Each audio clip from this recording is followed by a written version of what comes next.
Hace algunos años cantábamos una canción que decía: sendas Dios hará donde piensas que no hay. Y la frase que sigue dice: Él obra en maneras que no podemos entender. Y yo creo que eso resalta claramente lo que nosotros experimentamos y creemos y vemos a través de la palabra, de que Dios obra en manera en que no podemos entender. Es más, si nosotros tuviéramos la posibilidad de resumir todo lo que acontece y todo lo que pasa en la Escritura, veríamos de que nuestro Dios es un Dios incomprensible. Podemos creer, sí, no es increíble, podemos creer por la fe que nos ha dado, pero es incomprensible porque hace cosas que para nuestro razonamiento lógico, para nuestro sentido común, por lo general no es como nosotros lo hubiéramos pensado o lo hubiéramos imaginado. Ustedes verán que a través de la historia hemos visto muchos hechos y sucesos que han acontecido en la cual para nuestro razonamiento humano carece de lógica. Ante la persecución de Faraón y allí el pueblo de Israel encerrado entre dos montes y el mar delante, lo que menos se nos hubiese imaginado nosotros es que Dios abra el mar en dos y el pueblo pase en seco. Hay muchas cosas que nosotros vemos en la palabra de que no es lógico para nosotros, que por ejemplo Eliseo sea alimentado por cuervos y nada más y nada menos llevando carne. Hay cosas que no podemos dudar de que si había necesidad de agua, de alguna napa de la tierra fluyese agua, pero no de una roca. O sea, todo lo que vemos nosotros a través de la historia, a través del relato bíblico, encontramos que cuando Dios actúa y Dios obra, lo hace de una manera que no podemos nosotros comprenderlas muchas veces. Entonces tenemos la virtud y la gracia del Señor de poder abrazar por la fe lo que vemos en la palabra. Y esto lo dice Job en el capítulo 9, no lo busquen, lo leo yo solamente. Job 9:10 dice: Él hace cosas grandes e incomprensibles y maravillosas sin número. Y eso es lo que me traía a memoria la canción que cantábamos, Él obra en maneras que no podemos entender.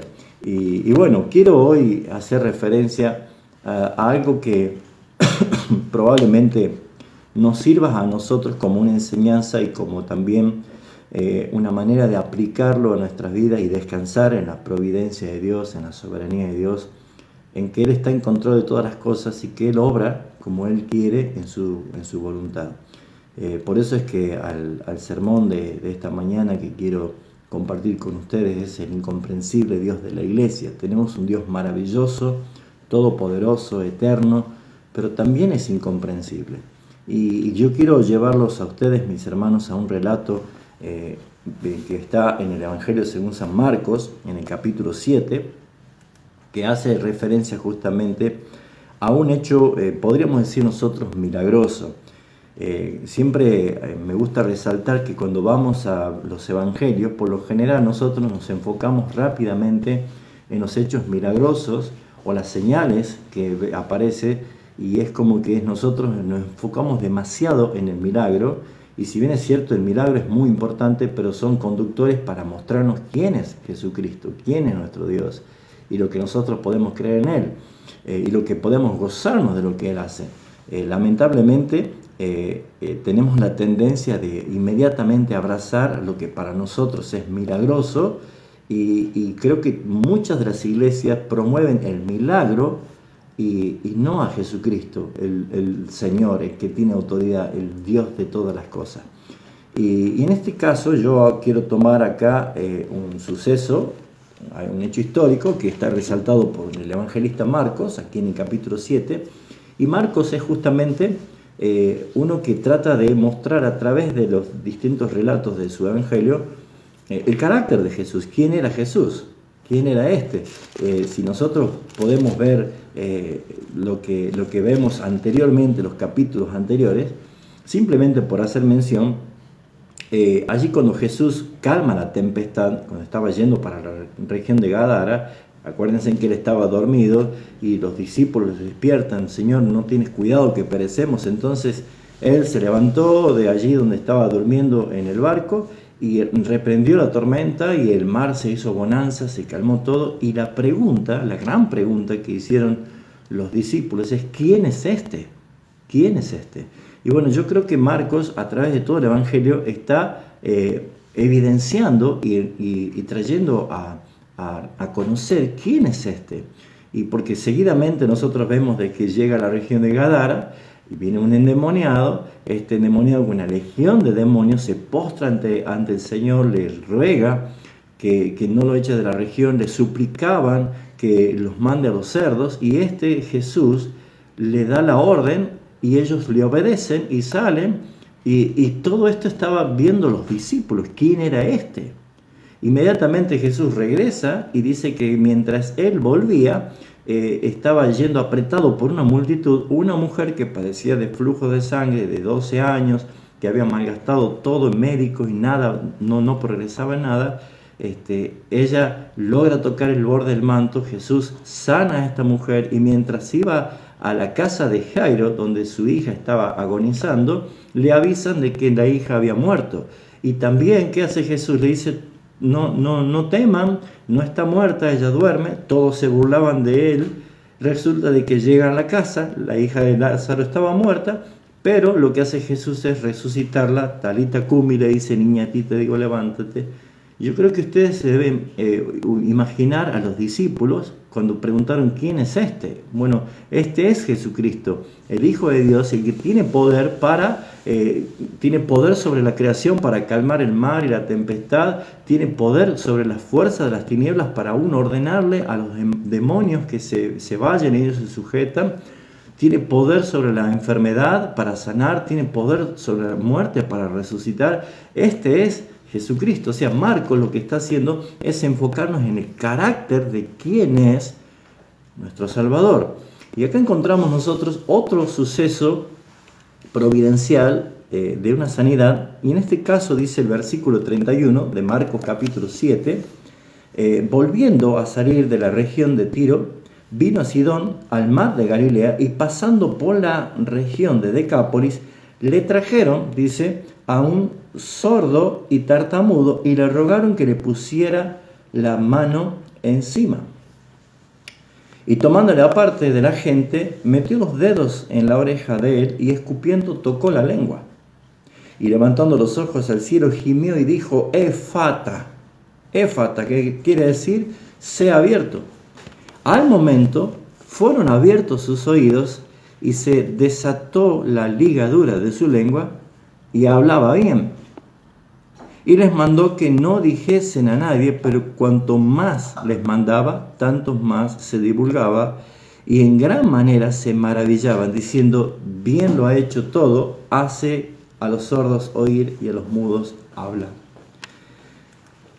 A mí me gustaría, hermanos, pedirles a ustedes de que hoy participemos, lo voy a invitar que participemos de este sermón, utilizando algo que para nosotros es un regalo providencial que Dios nos ha dado a nosotros los seres humanos de toda su creación, que es la posibilidad de utilizar la imaginación, ¿sí? Porque esta cita tiene muchos detalles que nosotros podremos apreciarlo mucho más si nosotros con la imaginación podemos visualizar, podemos estar en la escena. Esto es un ejercicio que naturalmente lo hacemos nosotros cuando estamos estresados. Seguramente hemos tenido la oportunidad de estar en algún lugar tranquilo, bello, como una montaña, una playa, en algún lugar donde uno cierra los ojos y se imagina estar allí, y es como que lo vivimos, ¿sí? Nosotros tenemos una capacidad de almacenaje de nuestros recuerdos, nuestra memoria, que nos permite disfrutar algo que lo hemos anidado, lo hemos alojado en nuestras capacidades, en nuestra memoria. Pasa con un perfume, no sé si le pasa a ustedes, pero uno siente una fragancia, un perfume, y le trae recuerdo a alguna persona, o a la abuela, o a la casa, a la niñez, o nosotros podemos, qué sé yo, nuestras papilas gustativas tienen una capacidad receptora del sabor, en la cual nosotros, si yo les digo a ustedes, traigan a memoria en este momento el sabor de algún gusto de helado que a ustedes les gusta. ¿sí? Yo sé que lo van a traer, ¿por qué? Porque nuestra papila gustativa no solo desgusta, sino que almacena un sabor y que lo podemos recordar. Eso es natural, nosotros tenemos esa posibilidad. Entonces, si nosotros cerramos los ojos y nos imaginamos estar en una playa bonita, nuestra cabeza, nuestra imaginación nos permite ver eso. Bueno, no sé si a ustedes les pasa, pero a mí me gusta leer los relatos bíblicos y los que son históricos, metiéndome allí. Es más, cuando nosotros los predicadores elaboramos predicaciones expositivas, tenemos que siempre ver nosotros en ellos y su contexto, en su geografía, en sus costumbres, en sus tradiciones, en su cultura, y es como es necesario poder utilizar nuestra imaginación para imaginarnos justamente estar en la escena. Ahora, no sé si a usted, hermano o hermana, le causó algo de sorpresa o extrañarse un poco, seguramente ya lo conocían el relato, pero si nosotros usamos la imaginación, vemos aquí un cuadro extraño, ¿sí? La manera en que el Señor decide obrar en sanidad sobre este hombre que era sordo y que era tartamudo. Pero en este relato no simplemente es un suceso histórico, sino que encontramos allí enseñanza, una enseñanza muy clara para nosotros. Primero vemos nosotros el carácter de Jesucristo. ¿Por qué vemos el carácter de Jesucristo? En el contexto, seguidamente, allí antes de este hombre que le trajeran a este hombre sordo y tartamudo, desde el versículo 24 del mismo capítulo hasta el versículo 30, relata justamente otro hecho impactante en la cual se ve la fe de la mujer sirofenicia. Pero acá vemos algo extraño, porque lo que dice el relato es que esta mujer venía a pedirle, a clamarle a Jesús, porque él tenía una hija, dice, que tenía un espíritu inmundo, y ella vino y se postró delante de él, pero esta mujer era griega, era una mujer sirofenicia de nación, y le rogaba que Jesús echase fuera el demonio, ¿sí? Entonces, naturalmente vemos nosotros acá un cuadro, una necesidad que había. Pero si nosotros vemos, dice que Jesús le responde, versículo 27, deja primero que se sacien los hijos, porque no está bien tomar el pan de los hijos y echarle a los perrillos. O sea, ¿qué está pasando acá con Jesús? ¿Por qué trata así a esta mujer? Si nosotros vemos este mismo relato, y yo se lo leo, en Mateo 15, que es el mismo relato, el versículo 23 de Mateo resalta algo todavía mucho más contundente. Dice, pero Jesús no le respondió palabra. Es como que estuviera ignorando a esta mujer. Pero ¿qué es lo que estaba haciendo Jesús? ¿Estaba maltratándola? ¿Jesús estaba haciendo qué cosa? ¿Ignorándola a esta mujer? ¿Qué es lo que estaba pasando acá con esto? Lo que nosotros podemos ver es que Jesús estaba conduciendo la fe de esta mujer, no la estaba ignorando, él la estaba llevando a un caudal de dependencia con el Señor, de que ella pudiese recibir, conducido por la fe, a algo mucho más profundo. Y es lo que muchas veces nos toca vivir a nosotros, porque hay un principio bíblico que dice que si nosotros pedimos, recibiremos, pero muchas veces nosotros invocamos el nombre del Señor y ante el silencio, como vemos aquí, Jesús no le respondió palabra, muchas veces nosotros desistimos y dejamos de lado, dejamos de insistir. Todos nosotros tenemos necesidades, ya sea de interceder por un familiar, por nuestros hijos, por un pariente, por alguien a quien amamos, o pedir por una providencia del Señor trayendo sanidad a alguien que esté enfermo. Pero la pregunta es, ¿qué pasa ante el silencio? ¿Insistimos o no insistimos?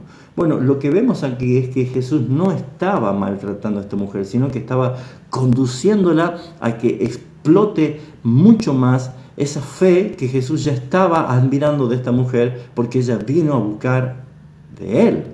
Ahora, ¿qué hizo Jesús? ¿Cómo liberó a esta chica? Lo que vemos es que él le dijo justamente, después que ella le responde, sí, Señor, pero aún los perrillos debajo de la mesa comen de las migajas de los hijos.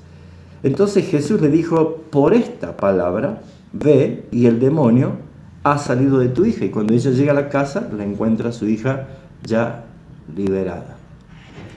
Ahora, no pasó lo mismo con este hombre sordo y tartamudo. No pasó lo mismo. ¿Qué es lo que sucedió? ¿Qué es lo que pasó? ¿Por qué Jesús no actúa simplemente diciendo? Según Juan capítulo 1 dice que por él fueron hechas todas las cosas, y Génesis nos resalta cómo fue hecho. Él dijo sea y fue hecho. Simplemente él dijo y fue hecho. Así como reprendió el mar y dijo calla, enmudece, y el mar le obedeció.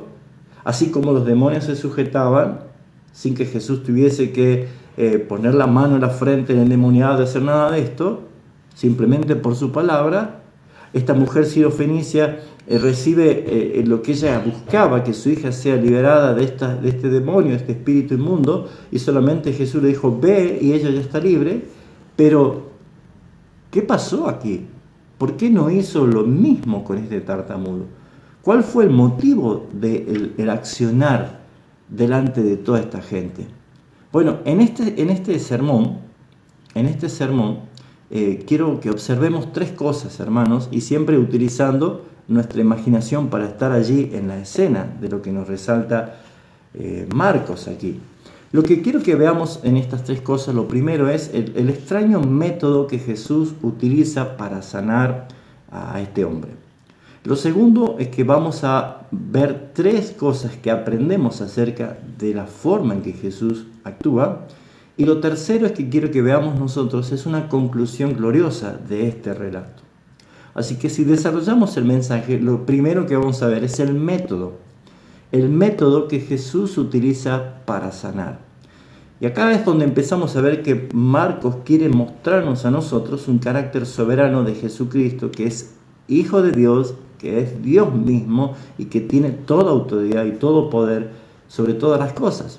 Porque Jesús, claramente vemos que Él no trata a todos de la misma forma y tampoco obra de la misma manera para con todos. Él es Señor, Él es Rey, Él es soberano. Y aún así nosotros podemos ver, aún actualmente, de que el Señor obra a través de medios, métodos o formas que para nosotros probablemente es incomprensible.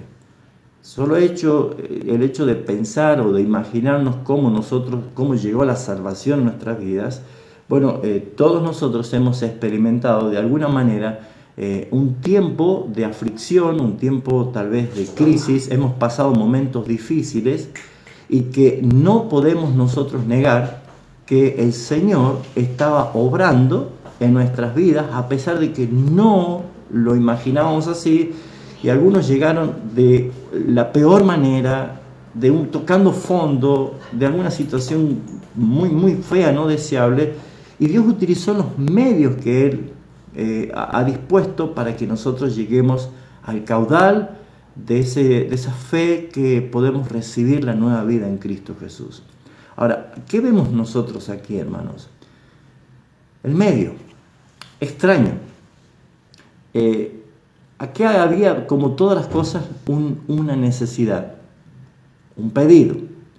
Vemos nosotros que dice que cuando él volvió de la región de Tiro, vino a Sidón y dice, pasando por la región de Decápolis, le trajeron a un sordo y tartamudo y le rogaron que pusiese la mano encima. ¿Qué es lo que sucedió?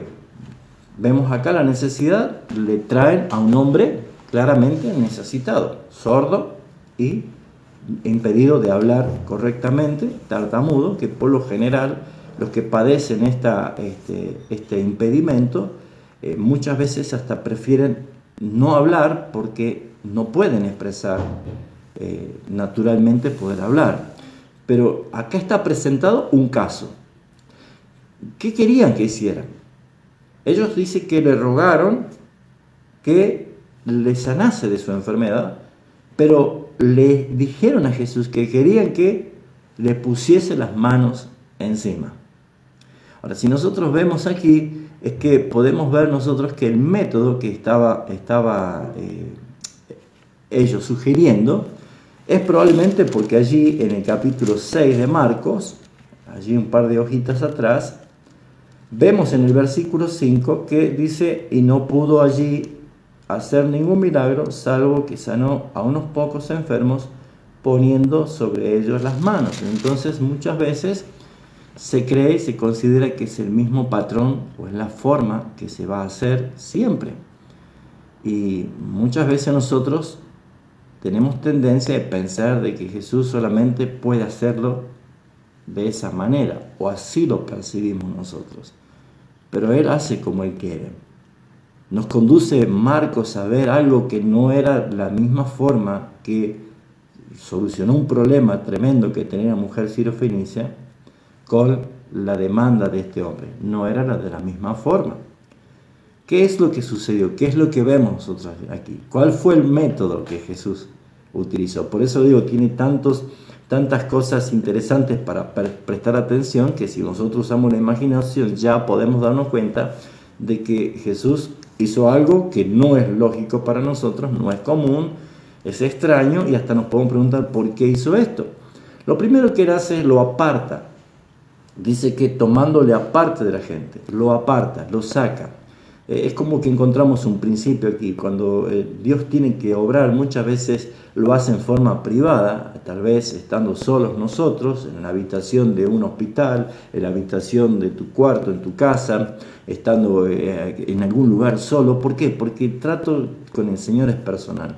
Pero no hay duda que Él lo aparta, no es que se van solos, sino que lo saca un poco de la escena y ante la mirada de todos, tal vez un poco más alejado, pero todos observando lo que sucedió.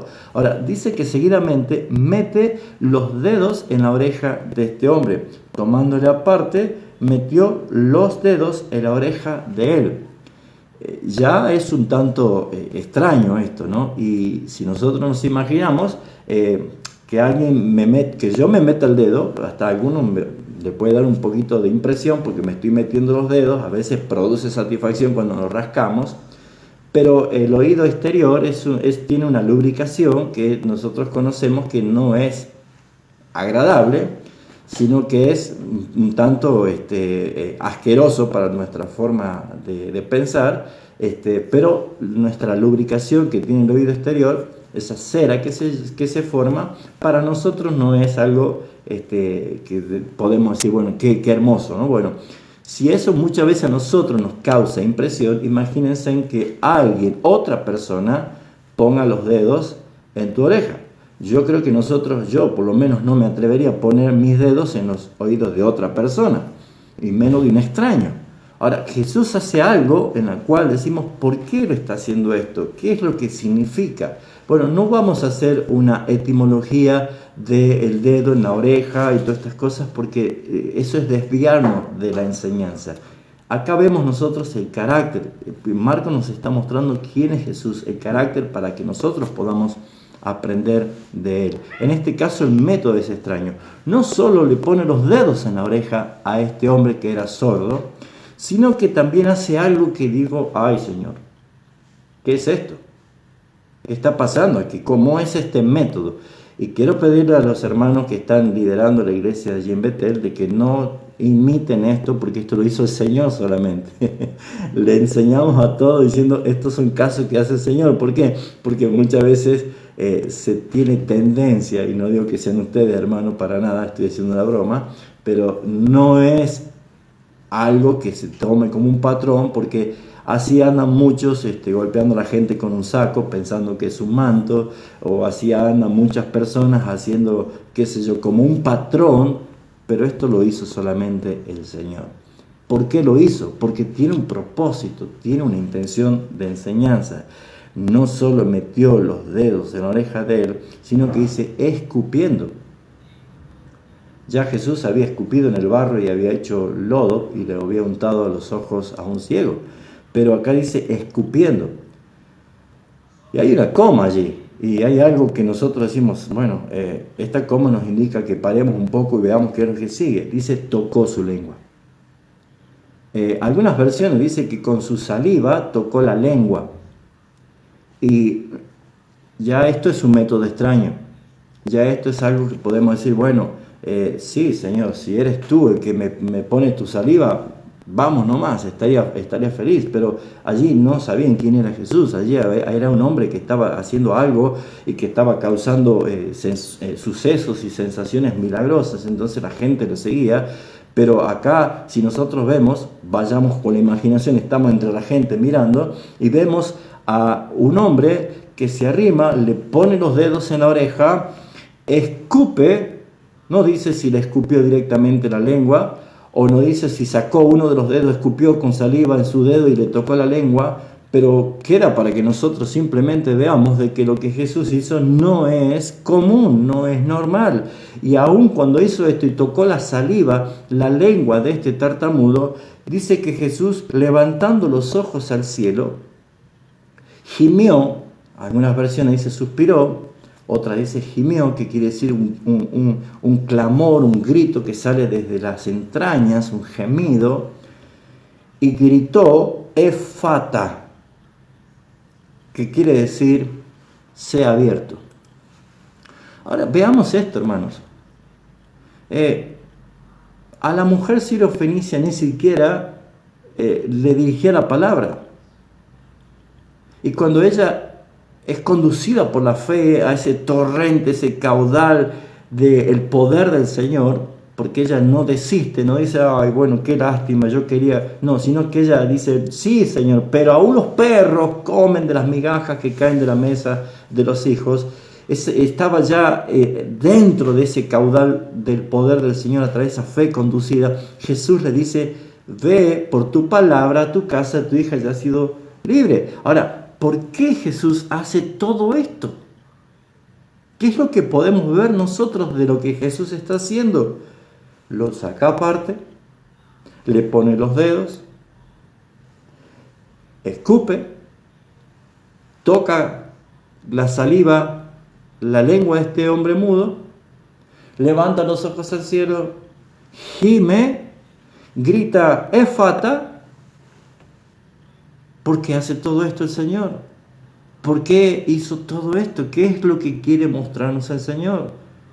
Todos podemos leer la Biblia y ver que lo que estaba haciendo Jesús es exactamente lo que hizo con la mujer sirofenicia, no el método, sino conducirlo a un torrente, a un caudal del poder de Dios a través de la fe, porque yo me imagino, si comienza a hacer algo que la gente empieza a mirar y todos empiezan a mirar y todos empiezan a prestar atención, mete los dedos, escupe, toca la saliva de la lengua, mira así al cielo, grita Efata. Yo creo que, no sé ustedes, pero yo no estaría mirando a aquel que está vendiendo algo por allá, no estaría distraído. Estamos todos concentrados, todos enfocados en lo que el Señor está haciendo. Entonces debemos decir, ¿qué está pasando acá? ¿Qué es lo que está sucediendo? Bueno, lo que vemos nosotros es que Jesús estaba llevando, igual que a la mujer sirofenicia, igual que todos los sucesos que vemos en los capítulos anteriores, y a este hombre a encontrarse con el poder soberano del único Dios que existe, al trono mismo de la gracia, al oportuno socorro. Pero los métodos no son iguales. Dios no obra de la misma forma con uno con otro. Vuelvo a decir, todo lo que hizo Dios desde Génesis hasta Apocalipsis para nosotros es carente de lógica, no tiene sentido. Hey, Pedro, tenemos que pagar impuestos para el templo. No le pidió a Judas, que era el tesorero, que saque de la bolsa, sino que le dijo, ve al arroyo, saca un pez y cuando le abras la boca vas a encontrar 2 monedas, andá y pagarlos para ti y para mí. O sea, miren el monedero que tenía el Señor. O sea, simplemente usando su autoridad. O sea, no es lógico. No es lógico que el profeta obstinado que quería maldecir al pueblo y Dios le decía que no vaya, termine discutiendo con una burra y encima le hablaba en hebreo. Y este hombre no, pero yo no sé quién era más burro, porque discutía con la burra y la burra le hablaba. O sea, ¿cómo es esto? ¿Por qué hace Dios esto? ¿Por qué todo lo que sucede no es lógico? ¿Y por qué hemos recibido la fe como un regalo para creer? Porque según la palabra, el que no tiene fe, el hombre natural, todo esto es locura. No lo puede creer, no lo puede discernir. Y hermanos queridos, lo que vemos acá es que Jesús estaba conduciendo a este hombre al mismísimo trono de la gracia. El poder del Señor es conducido, y lo que hizo Jesús es mostrar que Él hace como Él quiere. Ahora, lo bueno y lo malo que encontramos de estos, que no dice quién, le trajeron un sordo y tartamudo, es que hicieron lo mejor que puede hacer cualquier persona de conducir a alguien necesitado a los pies de Jesús. Era lo mejor que pudieron hacer, es lo mejor que usted y yo podemos hacer. Todas las iglesias evangélicas, todos los pastores en el mundo, lo mejor que pueden hacer es conducir a un pecador a Cristo. Conducir a alguien que está necesitado a Cristo. Es lo mejor que pudieron hacer. Aquí vemos nosotros que le trajeron a un sordo y tartamudo delante de Jesús. Nosotros tenemos el privilegio de conducir a los pecadores, a nuestros parientes, amigos, vecinos, a los que están sin Dios, sin Cristo, sin esperanza, conducirlos directamente a Jesús. Tenemos ese privilegio, pero ellos cometieron un error. Y ustedes ya se dan cuenta, hermanos, de cuál fue el error. Y el error es sugerirle a Jesús el método o la forma que tenía que obrar. Porque ellos le dijeron, queremos que tú le pongas la mano encima. Tal vez ese es el motivo por el cual Jesús hizo todo lo que hizo, para demostrarle que Él ni siquiera iba a ser como ellos imaginaban, sino como Él determinó hacerlo. Y mis hermanos, nosotros muchas veces vamos directamente al Señor con nuestras ideas y sugerencias cuando queremos algo. Y hermanos, déjenme decirle que cuando uno va necesitado a buscar una intervención, simplemente debe descansar y confiar en Jesucristo. Él lo hará. Yo no sé si alguno de ustedes que tenga un ataque de apendicitis y está por entrar al quirófano y le dice al doctor, mire doctor, por favor no me ponga anestesia total porque yo lo voy a ir guiando a usted lo que usted va a hacer cuando me esté operando. Ninguno de nosotros hace eso. Hermanos, nosotros simplemente nos dejamos y nos entregamos en las manos del médico.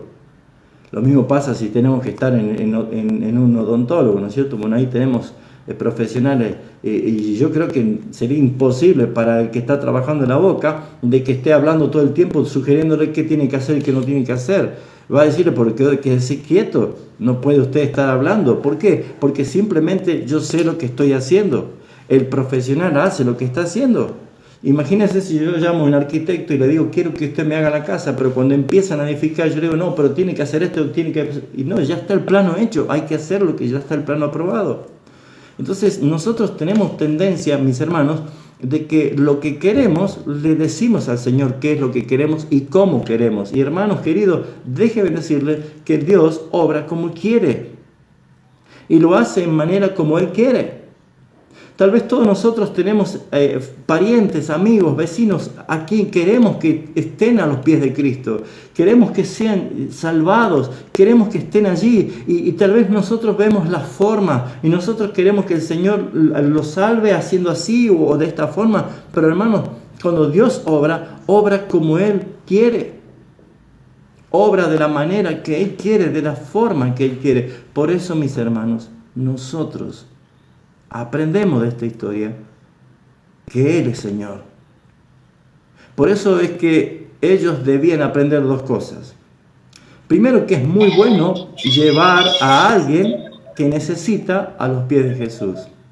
Pero lo segundo es que debemos aprender que no hay que decirle al Señor lo que Él tiene que hacer. Simplemente nosotros debemos confiar.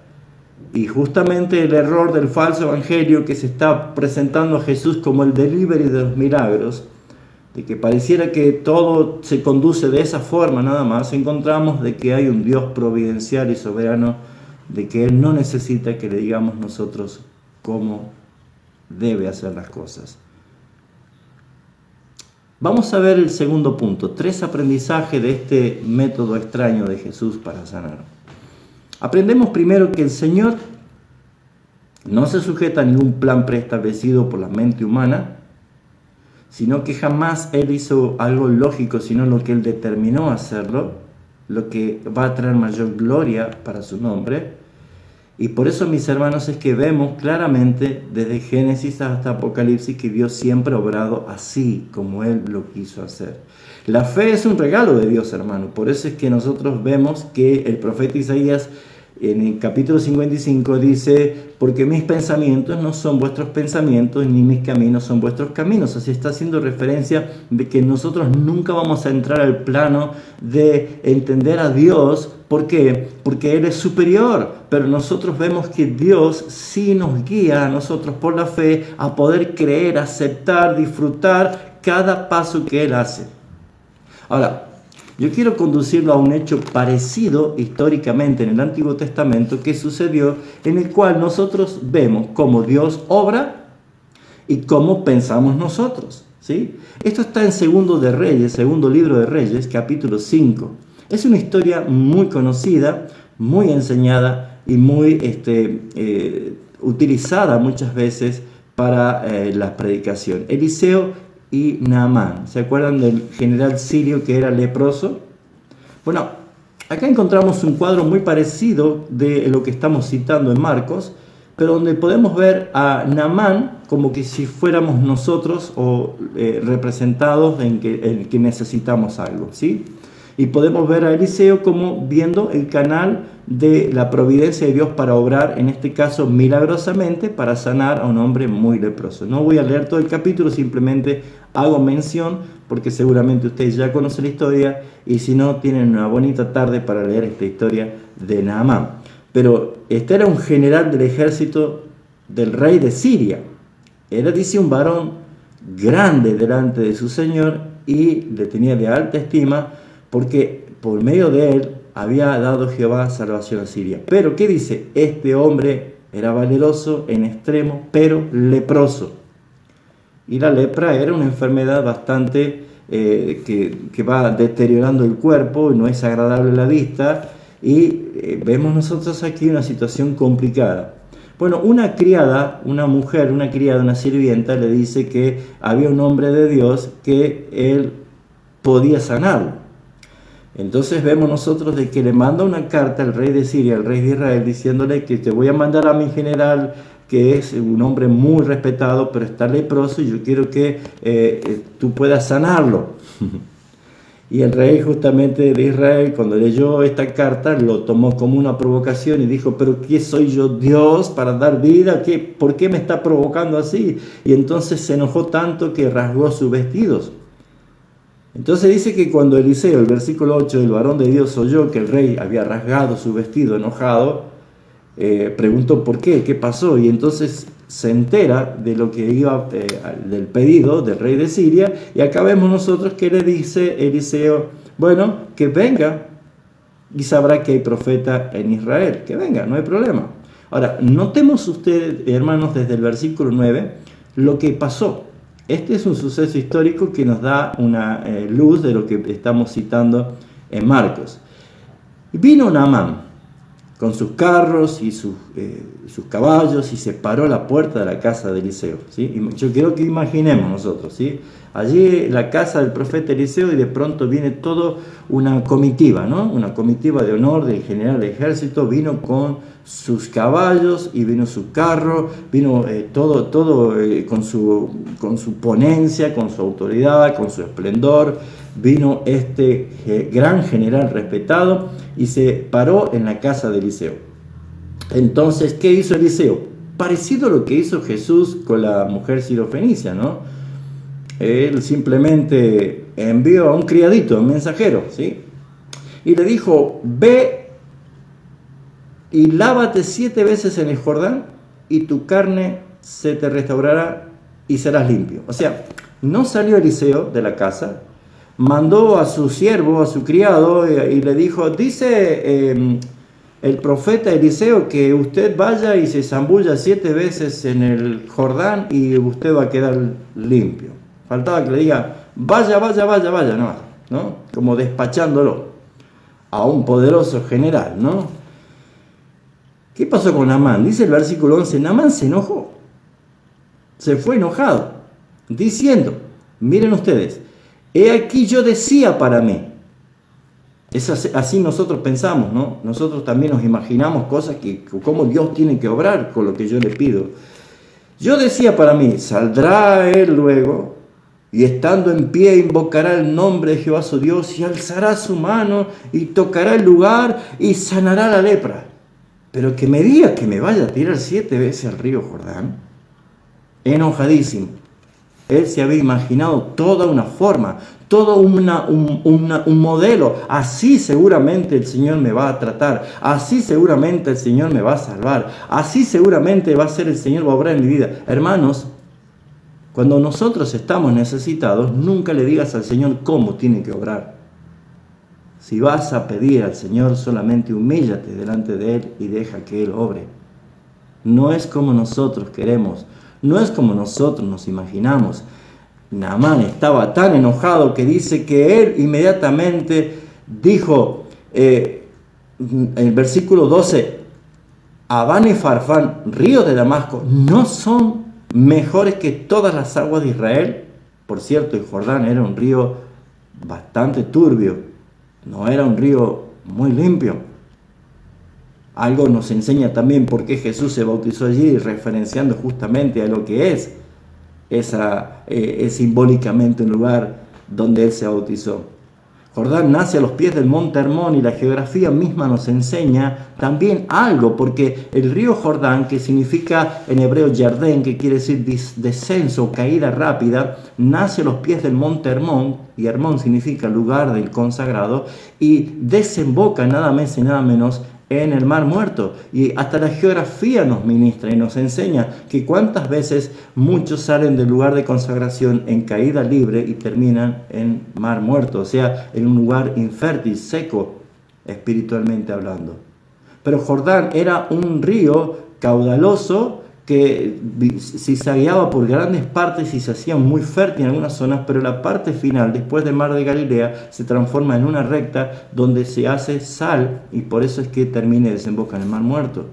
Era un río la cual dice con toda razón el rey Naamán, pero no hay ríos mejores en Damasco que yo tengo que venir y zambullirme a este río. Y dice, y si yo me lavare en ellos, en los ríos de Damasco, ¿no seré limpio también? Y se volvió y se fue enojado. ¿Por qué? Porque no se hizo como él se imaginó, no se hizo como él quería. Hermanos, no sé cómo lo llaman ustedes, pero yo esto le llamo capricho. Y muchas veces nosotros hacemos caprichos delante de Dios. Muchas veces nosotros queremos que Dios haga lo que yo quiero. Hermanos, Él nos va a conducir otra vez a ese caudal de su poder, a ese torrente por medio de la fe, cuando somos guiados por Él a recibir lo que necesitamos, pero de la forma que Él quiere y de la forma que Él lo determinó. Ahora sus criados se acercaron rápidamente y le hablaron diciendo, Padre mío, si el profeta te manda alguna gran cosa, qué sé yo, vas a subir al monte Everest o vas a subir al Himalaya, si te diría que hiciera una gran cosa, algo tremendo, ¿no lo harías? ¿Cuánto más si te dice solamente lávate, tírate 7 veces al Jordán, será limpio? O sea, si lo harías algo tan grande, esto que te pide no es nada imposible. ¿Por qué no lo haces? Él pensó, entonces dice, fue al Jordán y descendió y se zambulló 7 veces en el Jordán. Naamán hubiera dicho, gracias a Dios que en ese momento no había celulares para filmar, ¿no? Si no se harían viral en TikTok, ¿no es cierto? Cuántas veces se estaba tirando allí. El general del rey de Siria, el más honorífico, el más importante, se estaba tirando 7 veces. ¿Se imaginan? Se tira, sale de nuevo, va de nuevo, sale de otra vez del río, se tira otra vez. O sea, ¿por qué usan métodos extraños? ¿Por qué esta forma? Y dice que cuando se tiró la 7ª vez, dice, quedó limpio. Quedó limpio. Y hermanos, simplemente para ilustrar y decir esto, Naamán pensaba, yo decía para mí, él saldrá y hará honores y se parará, invocará el nombre del Señor. Este aprendizaje es tremendo, mis hermanos, porque ¿quieres que Dios obre en tu vida? Si es sí o no tu respuesta, pues simplemente pídele y confía en el Señor. Aprendemos, mis hermanos, que el Señor solo quería que todos fijaran la mirada en Él y que esperaran en Él, porque, hermanos, nosotros vemos que no hay lógica en lo que hace Dios para nuestra mente, pero sin embargo Él lo logra, lo hace de una manera incomprensible para nosotros. Muchos le piden al Señor, pero a la vez están buscando otras soluciones, hermanos. Saben que hay muchos creyentes débiles en la fe que le piden al Señor, pero a la vez están siendo tentados para buscar un curandero, hermanos. Sí, mis hermanos, hay muchos creyentes, o mejor dicho, cristianos, que van a las iglesias, pero que no son creyentes porque no creen totalmente en el poder del Señor y en la dependencia, pero van a buscar curanderos. O decimos, Jehová es mi pastor, nada me faltará, pero en la heladera tenés pegado ¿cuántos billetes de Telequino allí? O del Kini 6. ¿O qué dice el número de oro de la Gaceta? A ver si me salvo con algunos pesitos. Hermanos queridos, o viene tu socorro del Señor, o nosotros estamos buscando alternativas. Hermanos, cuántas cosas que nosotros tenemos necesidad, tenemos como una opción a Dios, pero tenemos otras alternativas paralelas. Déjeme decirle que eso no es fe. Esa no es la manera. Si vamos a confiar en el Señor, tú no le digas qué tiene que hacer, solamente aplica el principio: pedid y se os dará, llamad y se os abrirá, buscad y hallaréis. Pero hermanos, nosotros descansemos en Él. Si tenemos una necesidad, debemos entender que Él es suficiente para obrar como Él quiera. Solamente cree. Y ese principio nos lleva a nosotros a entender claramente, mis hermanos, que lo que Dios ha establecido, lo que Dios en su poder lo hace, siempre lo hace para su gloria. Siempre el impacto es para su gloria. Cada vez que usted ve cosas que han sucedido a través de estos hechos providenciales y milagrosos que resaltan los evangelios, la gente se maravillaba, la gente terminaba adorando a Dios o alabando a Dios o diciendo no hay otro que hable como Él, no hay otro que enseñe como Él, nadie tiene poder como Él para hacer estas cosas, como lo hizo en ese encuentro de noche de Nicodemo. Sabemos que nadie puede hacer las cosas que tú haces si Dios no está con Él. Jesús hace esto, pero no usando métodos que nosotros quisiéramos, mis hermanos. Así que aprendemos nosotros claramente a ver que el Señor quería que todos fijen su mirada en Él. 3 cosas. Aprendemos que Él no se sujeta a ningún plan preestablecido. Aprendemos que Él quiere que todos miren a Él y esperen en Él. Pero también nosotros aprendemos que Jesús quiere mostrar la gloria de su bondad, su misericordia, y quiere que nosotros podamos estar convencidos de que aunque la gente se burle o sea de tropiezo o que sea indiferente para con nosotros, el Señor muestra su misericordia.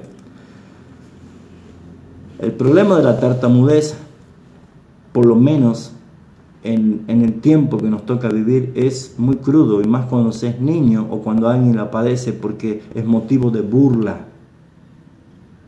Hay hasta chistes de tartamudos y la gente se ríe, pero el tartamudo la pasa muy mal.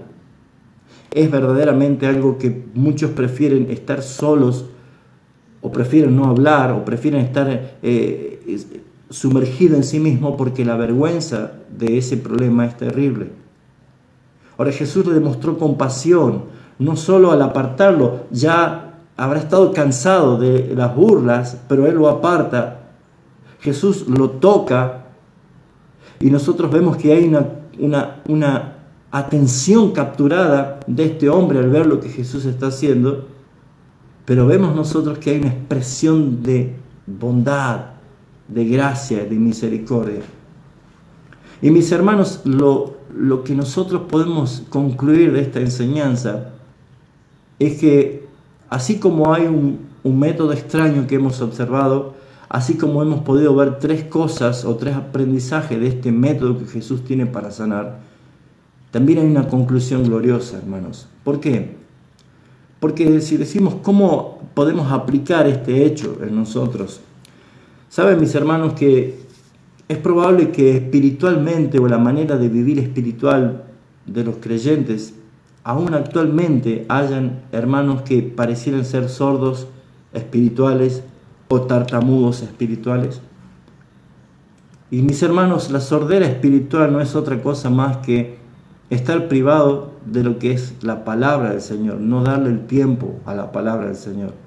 John Piper decía, si tú quieres oír la voz audible de Dios, lee tu Biblia en voz alta.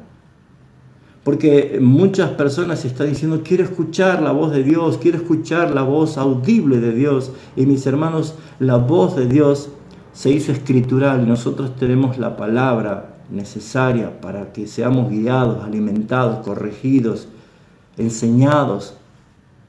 Y mis hermanos, ¿cuántos creyentes no tienen una relación con la palabra del Señor? No escuchan su voz a través de las Escrituras. ¿Cuántos hermanos simplemente se preparan para escuchar un sermón domingo tras domingo, pero durante toda la semana no tienen una relación con el Señor? No escuchan la voz del Señor. Y mis hermanos, déjenme decirles que el Señor habla por medio de las Escrituras. El Señor habla, el Señor nos guía por medio de las Escrituras, el Señor expresa en su palabra su voluntad y nosotros, hermanos, somos llamados a obedecerla. Porque si nosotros leemos la palabra y hacemos de la palabra nuestra lumbrera para nuestro camino, hermano, tu manera de orar va a cambiar porque vas a orar la palabra. Tu manera de cantar va a cambiar porque vas a cantar su palabra, vas a cantar el Evangelio. Tu manera de expresarte con otro va a cambiar porque vas a decir como naturalmente escrito está. Hermanos, vas a poder hablar lo que en la palabra de Dios dice, porque de la abundancia del corazón hablará la boca. Y cuántas personas que asisten a las iglesias son como sordos porque no escuchan la voz del Señor, porque no leen su palabra. Y hoy el Señor quiere abrir tus oídos. Hoy quiere el Señor abrir tus oídos. Una iglesia saludable es una iglesia que tiene el ejercicio claro de la palabra de Dios y la aplicación de ella en su propia vida. Mis hermanos, nosotros vemos que Jesús dijo que escudriña las Escrituras porque ellas dan testimonio de mí. Jesús les hablaba a estos dos discípulos desilusionados que iban de Jerusalén a Emaús y les abría las Escrituras y les contaba todo lo que de él decían las Escrituras. Así que mis hermanos, todo lo que hay en los salmos, en los profetas, todo lo que habla del Antiguo Testamento habla de Cristo. Vas a encontrar a Cristo en cada lugar de la palabra, en cada libro de la Biblia, en cada parte vas a encontrar la esencia de Cristo, el carácter de Cristo, la obra de Cristo, la providencia de Cristo. Todo es cristocéntrico. Por eso es que, hermanos, necesitamos que ya no haya en la iglesia sordos espirituales. Se dan cuenta de que muchas veces nosotros nos enfocamos solamente en el milagro corporal, en el milagro físico. Seguramente en la sociedad hay gente sorda, hipoacúsica, que necesita un milagro para que puedan oír. Pero hermanos, qué tremendo es, teniendo los oídos para oír, no oír o no querer oír. Pero nosotros tenemos los oídos abiertos de nuestro espíritu para oír lo que el Señor nos habla. Pero ¿cuánto es tu relación con la palabra del Señor? Hermanos, también dentro de las iglesias hay hermanos que tienen tartamudez espiritual. Tienen una ligadura en su lengua. No hablan de Cristo. No hablan de sus maravillas. No hablan de su poder. Hermanos, estamos entrando en tiempo donde vamos a ser perseguidos por un sistema anticristo. Y mis hermanos, vamos a tener que evidenciar que nuestra fe está puesta en Jesucristo por lo que proclamamos, por lo que decimos, por cuánto nosotros hablamos del Evangelio de Jesucristo. Pero cuántos hermanos tienen ligadura en su lengua, no hablan de Cristo cuando fuimos salvados para proclamar las bendiciones, las virtudes de aquel que nos llamó de las tinieblas a su luz admirable. Algunos no hablan por vergüenza como el tartamudo. Algunos no hablan porque seguramente en algún momento se equivocaron. y tal vez se rieron o tal vez te criticaron. Pero mis hermanos, nosotros fuimos llamados a proclamar de Jesucristo. Y mis hermanos queridos, todos los que hemos sido salvados y redimidos por la sangre del Cordero son los que tenemos la lengua del uno, la lengua del Señor. Por eso hay una terrible confusión cuando se dice que hablar en lengua es decir cosas que no se entienden. Y citan a Hechos de los Apóstoles capítulo 2. Y mis hermanos, allí no eran lenguas extrañas, eran lenguas idiomáticas.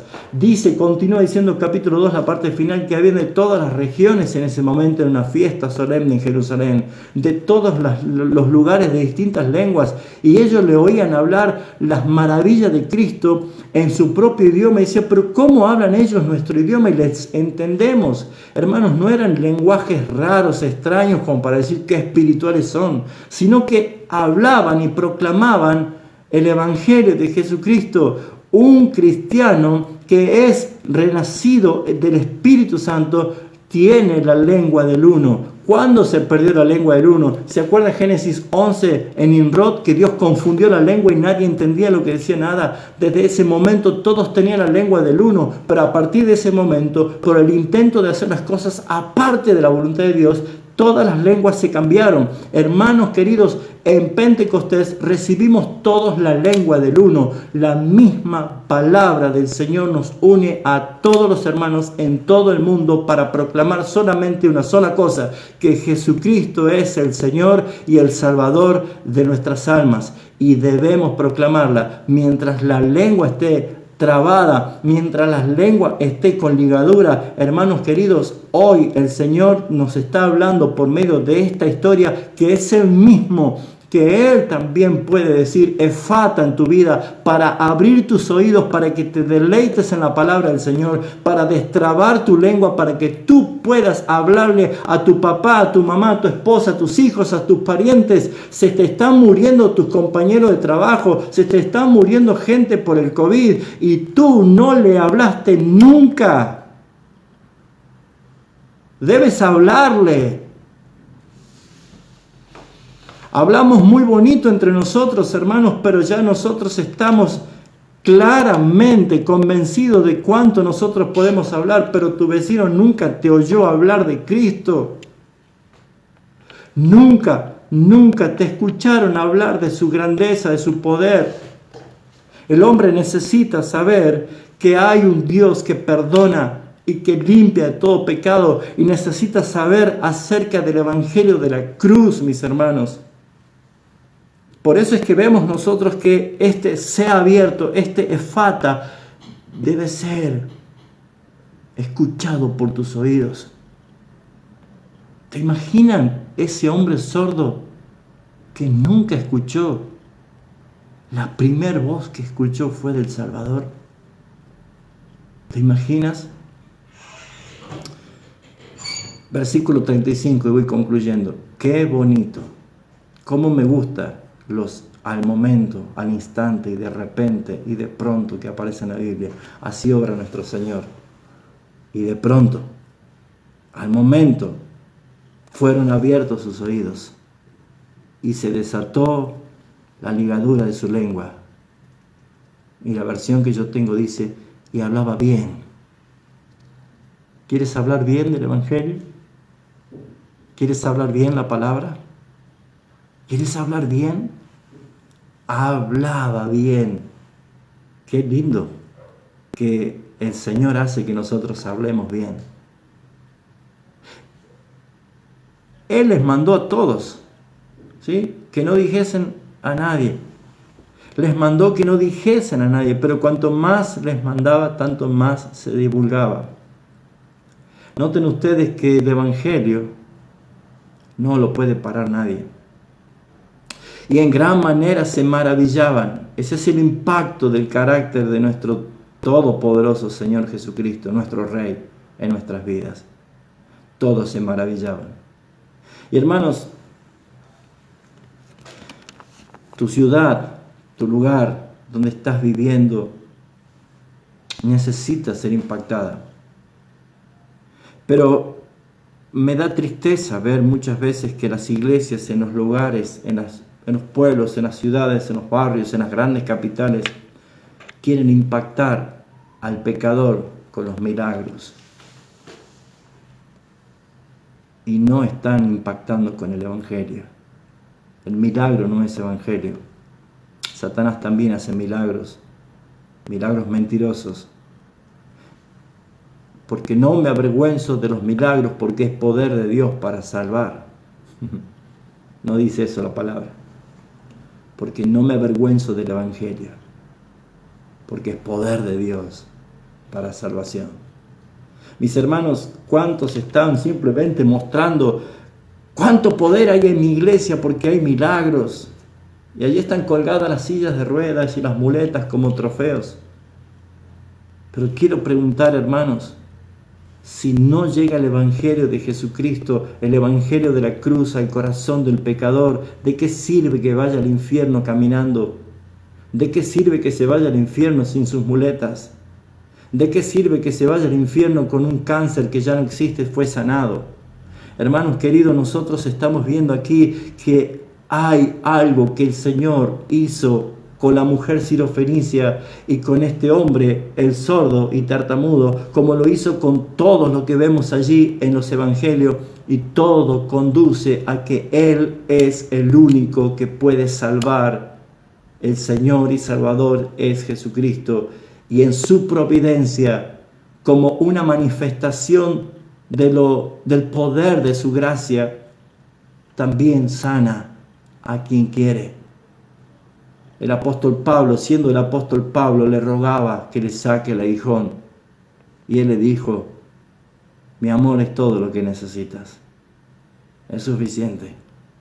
Oh, mis hermanos, este es nuestro Señor, este es nuestro Salvador. Qué bien que lo ha hecho todo. Hace a los sordos oír, hace a los mudos hablar. ¿Quieres tú, hermano, hermana, que el Señor diga efata sobre tu vida? Si hasta aquí tú no tienes tus oídos agudizados a la voz del Señor que está en la palabra, y tú quieres que el Señor diga efata, y tú quieres que tu lengua sea destrabada para que hables de Cristo, que hables de Él, que proclames su gracia y su misericordia, déjeme decirle que el Señor es maravilloso. Porque quien te habla era así. Yo era el más tímido, el más miedoso, el más introvertido. Yo no podía hablar, pero el Señor obró. Jamás me hubiera imaginado poder estar pastoreando una iglesia. Jamás me hubiera imaginado poder estar predicando a personas tal vez que ni conozco. Me ha tocado estar en auditorios hasta de 5.000 personas allí en Colombia, y yo no me hubiera imaginado nunca. Jamás me hubiera imaginado. Pero es que algo tiene que pasar. Nunca le digas al Señor lo que Él tiene que hacer. Solamente ríndete al Señor. Y mis hermanos, Él sabe lo que va a hacer, porque todo está establecido, como dice el Salmo 139, 16. En tu libro estaban escritas todas aquellas cosas que luego fueron formadas, sin faltar una de ellas. Ese es nuestro Dios soberano. Ese es nuestro Dios que decretó todas las cosas antes de la fundación del mundo. Ese es nuestro Dios que Él sabe anunciar desde el principio y el final. Por eso, mis hermanos, es que simplemente déjate llevar por ese caudal de la fe a encontrarte con el Rey de Gloria.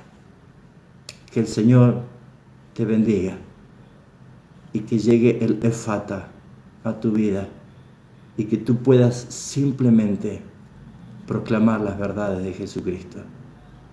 Eres acepto en el amado. Él te apartó, estás a solas con Él. Solamente disfruta de su gracia y su providencia.